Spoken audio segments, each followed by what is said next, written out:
Drone ni nak galak nak menyurumpok melintai tengku. Galak nak. Ayah-ayah tu menyurumpok melintai tengku nak tenang nak. Ibang tenang orang majak hutang. Merumpok melintai tengku ni cukup indah rumah tangga. Memang teken. Ha. Pakkan kurangnya.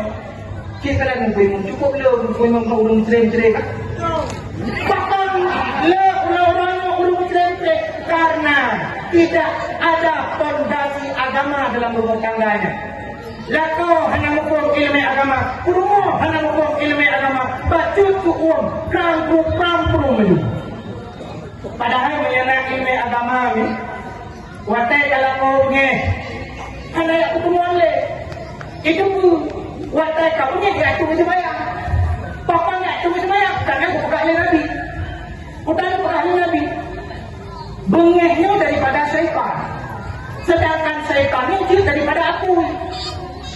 Hanya saja apinya akan padam dengan sebab ini. Maka dikatakan Rasulullah, innal qadara ahadukum fatawadda. Menyana yang bengeh di antara awak tak, di antara kitanya salah tidur, di antara kitanya fatawadda kepada Nabi, maka hendak berwudu.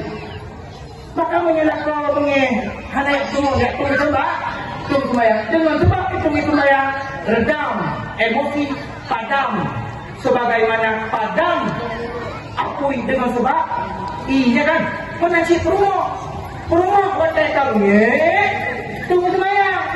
Benar kenapa kamu lakau habis ni? Karena kamu lakau dia karena kalau kau je mau. Kebak lakau dia pantang kencing.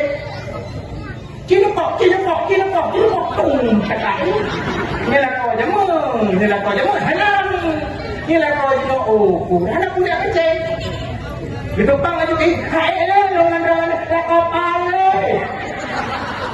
nutre